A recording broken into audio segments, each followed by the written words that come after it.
اب انشاءاللہ بیان کے لیے ہمارے اس ادارے کے ناظم اعلیٰ جن کی زیر نگرانی یہ سارا ادارہ چل رہا ہے،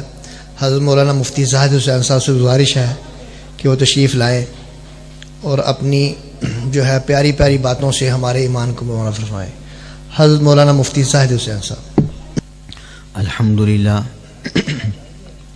الحمدللہ نحمده ونستعینه ونستغفره ونؤمن به ونتوکل علیہ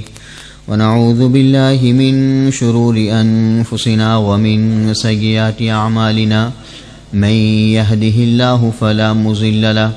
ومن يضلل فلا هادي له ونشهد ان لا اله الا الله وحده لا شريك له ونشهد ان سيدنا وسندنا ونبينا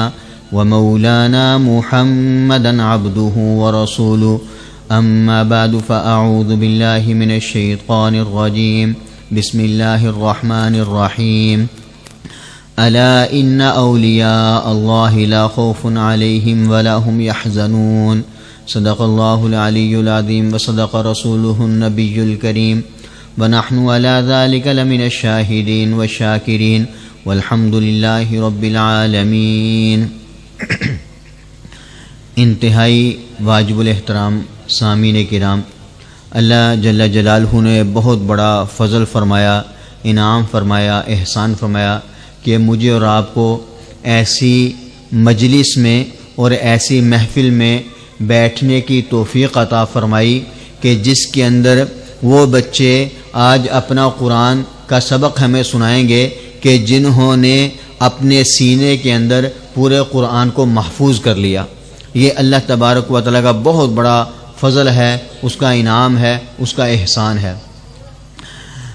اللہ تبارک و تعالیٰ جس سے راضی ہوتے ہیں تو اس کو اپنے گھر میں آنے کی توفیق عطا فرماتے ہیں اور اس کو نماز کی توفیق عطا فرماتے ہیں، اور بظاہر ہم یہ کہتے ہیں کہ فلاں بندہ نمازی ہے، اور نمازی کہنے کا مطلب یہ ہوتا ہے کہ اس بندے کا کردار درست ہے، اس بندے کے اعمال صحیح ہیں۔ ہم جب بھی کسی سے کوئی کام کرنا شروع کرتے ہیں، کوئی کاروبار، تو سب سے پہلے ہم اس کا کردار دیکھتے ہیں کہ اس کا کردار کیسا ہے۔ اگر وہ نمازی ہو، مسجد میں آنے والا ہو، تو ہمارا دل اس بات کی گواہی دیتا ہے کہ یہ واقعتاً درست انسان ہے۔ لیکن وہ بچہ کہ جو اللہ تبارک و تعالیٰ کا وہ قرآن کہ جو سیدنا جبرائیل علیہ السلام حضرت محمد صلی اللہ تعالیٰ علیہ وآلہ وسلم پر لے کر آئے، نازل ہوئے، اس پورے کے پورے قرآن کو اپنے سینے میں محفوظ کر لے، اور پھر اس قرآن کو محفوظ کر کے اپنے سارے ان اساتذہ کا تعارف بھی کروائے کہ جن کی لڑی حضرت محمد صلی اللہ تعالیٰ علیہ وآلہ وسلم تک پہنچتی ہے۔ آج ہمارے یہ بچے، یہ ہمارا اثاثہ اور ہمارا سرمایہ،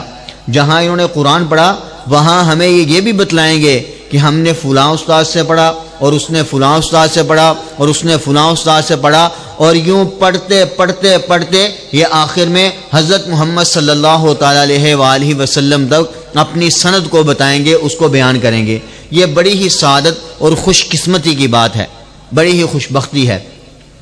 پھر حدیث مبارکہ میں آتا ہے کہ اللہ تبارک و تعالیٰ بسا اوقات کسی بندے، کسی قوم سے ناراض ہوتے ہیں اور ان پر اپنے عذاب کو نازل کرنے کا ارادہ فرماتے ہیں، تو وہاں پر کچھ لوگ ایسے ہوتے ہیں کہ جن کی وجہ سے اللہ تبارک و تعالیٰ اپنے عذاب کو ہٹا لیتے ہیں۔ ان میں سے کچھ لوگ وہ ہیں جو رات کو تہجد کی نماز پڑھتے ہیں۔ اب ہمارے یہ بچے جو قرآن پڑھ رہے ہیں اور جو قرآن سن رہے ہیں، کبھی آپ نے سوچا کہ اللہ تبارک و تعالیٰ ان کے قرآن پڑھنے کی برکت سے کتنے قریب کے گھروں سے اپنے آئے ہوئے عذاب کو واپس بلا لیتے ہیں؟ ہمارا گھر اس مسجد کے قریب ہے یا اس سے تھوڑا فاصلے پر ہے، تو بسا اوقات ہمارے اعمال سیئہ، ہمارے گناہوں کی وجہ سے اللہ تبارک و تعالیٰ ہم پر ناراض ہوتے ہیں ہم سے، اور اللہ تعالیٰ ارادہ فرماتے ہیں کہ میں ان پر کوئی عذاب بھیجوں، تو ان ننھے منھے بچوں کی قرآن کی صدا کی برکت سے اللہ اس عذاب کو واپس بلا لیتے ہیں۔ وہ عذاب اللہ تبارک و تعالیٰ اس کے ختم کرنے کا ارادہ فرما لیتے ہیں۔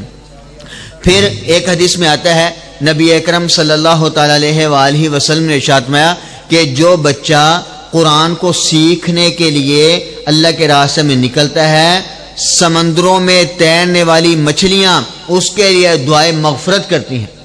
اور ایک حدیث میں آتا ہے کہ ہواؤں میں اڑنے والے پرندے اس کے لیے دعائے مغفرت کرتے ہیں، اور ایک حدیث میں آتا ہے نبی اکرم صلی اللہ تعالیٰ علیہ وآلہ وسلم نے ارشاد فرمایا کہ جب کچھ لوگ ایسے جو قرآن کو یاد کرتے ہیں اور اللہ کے نام کو یاد کرتے ہیں، جب وہ سارے بیٹھتے ہیں اور بیٹھ کر اہل اللہ کی صحبت میں وقت گزارتے ہیں۔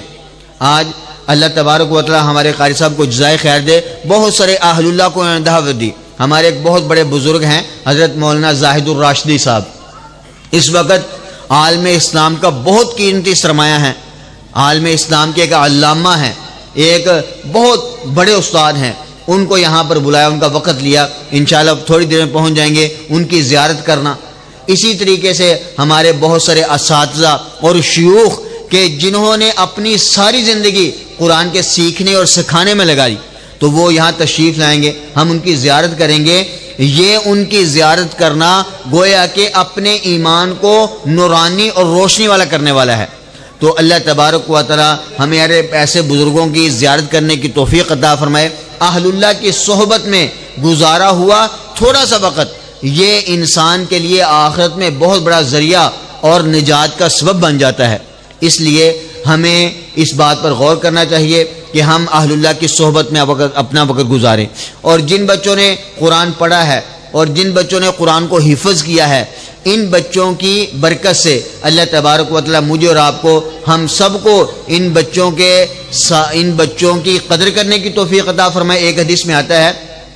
نبی اکرم صلی اللہ تعالی علیہ وآلہ وسلم نے ارشاد فرمایا کہ میدان محشر لگا ہوگا اور اللہ جل جلالہ اعلان فرمائیں گے کہ فلاں بندہ جہنم کا حقدار ہے، جہنم اس پر واجب ہو چکی ہے، وہ جہنم کا مستحق بن چکا ہے، اور اسی اثنا جہنم کے فرشتے اس کو پکڑیں گے اور اس کو پکڑ کر اس کو روکیں گے، اور اس کو روک کر جہنم کے فرشتے اس کے لیے اعلان فرمائیں گے۔ میں حدیث مبارکہ آپ کو دوبارہ سناتا ہوں، یہ ہمارے اساتذہ جامعہ دارالقرآن فیصل آباد سے تشریف لائے ہیں، اور میں جب یہ ذکر کر رہا تھا یہ وہ شخصیات ہیں کہ جو صبح سے لے کے شام تک مسلسل قرآن کی تعلیمات کے لیے کوشش فرماتے ہیں۔ یعنی صبح اٹھے، یہاں ہمارے اس مدرسے کے اندر بھی الحمدللہ ایسا ماحول ہے کہ ہمارے بچے صبح نماز سے پہلے اٹھ جاتے ہیں، اور نماز سے پہلے اٹھ کر رات عشاء کے بعد تک قرآن کو پڑھتے ہیں، اور یہ وہ ہمارے اساتذہ ہیں کہ جو صبح کو قرآن کی تعلیم دینا شروع کرتے ہیں اور سارا دن قرآن کو پڑھاتے ہیں، اور انہی ہمارے اساتذہ سے بڑے ہوئے بچے پوری دنیا کے اندر اسلام کو نام روشن کر رہے ہیں، بچوں کو قرآن کی تعلیم دے رہے ہیں۔ یہ ہمارے اساتذہ ہیں کہ جن کے پڑھے ہوئے بچے پورے پاکستان اور پوری دنیا میں قرآن کو عام کر رہے ہیں، قرآن کی تعلیمات کو عام کر رہے ہیں۔ اس لیے ایسے اساتذہ کی زیارت کرنا، ایسے اساتذہ کی صحبت میں بیٹھنا اور ان کی صحبت سے فائدہ اٹھانا، یہ میرے اور آپ کے لیے انتہائی فائدہ مند ہے۔ یہ کل قیامت کو پتہ چلے گا کہ یہ کیا اس کا فائدہ ہوتا ہے۔ تو میں حدیث عرض کر رہا تھا، نبی اکرم صلی اللہ تعالی علیہ وآلہ وسلم نے ارشاد فرمایا کہ قیامت کے دن اللہ تبارک و تعالی ارشاد فرمائیں گے کہ فلاں ابن فلاں اپنے گناہوں کی وجہ سے جہنم کا مستحق بن گیا ہے، اور فرشتے آئیں گے اور فرشتے آ کر اس کو جہنم کے زنجیروں کے اندر جکڑ لیں گے۔ قرآن پاک میں اللہ فرماتے ہیں خذوہ، اللہ فرشتوں سے فرمائیں گے ان کو پکڑ لو، فغلوہ، ان کو زنجیروں کے اندر جکڑ لو، ثم الجحیم اسقلوہ، ان کو جہنم کے اندر پھینک دو، ثم فی سلسلۃ ذرعها 70 ذراعا فاسلکوہ، 70 گز لمبی زنجیر کے اندر باندھ کر ان کو جہنم کے گڑھے کے اندر پھینک دو۔ اسی دوران ایک بچہ آئے گا، ایک عام انسان آئے گا، اور وہ آ کر اللہ تبارک و تعالیٰ کے فرشتوں سے کہے گا کہ اس کی زنجیروں کو کھول دیجئے اور اس کو جہنم سے آزاد کر دیجئے۔ تو سوال ہوگا کہ اس کو جہنم سے کیوں چھوڑا جائے، کیوں اس کی زنجیروں کو کھولا جائے؟ تو وہ بندہ، یہ بچہ کہے گا کہ ہم نے دنیا کے اندر حضرت محمد مصطفیٰ صلی اللہ تعالیٰ علیہ وآلہ وسلم کا یہ پاک ارشاد سنا تھا۔ آپ صلی اللہ تعالیٰ علیہ وآلہ وسلم نے ارشاد فرمایا کہ جس بندے نے دنیا کے اندر اپنے بچے کو قرآن حفظ کروایا اور جس نے قرآن کو حفظ کیا، اللہ تبارک و تعالی قیامت کے دن اس کو یہ اعزاز بخشیں گے کہ ایسے 10 بندے جن پر جہنم واجب ہو چکی ہے وہ بچہ ان کی سفارش کرے گا، اور اللہ تبارک و تعالی اس حافظ قرآن کی سفارش کو قبول کر کے ایسے 10 بندے جن پر جہنم واجب ہو چکی ہے اس کی سفارش سے ان کو جہنم سے نکالیں گے اور باعزت جنت کے لباس پہنا کر ان کو جنت کے اندر بھیج دیا جائے گا۔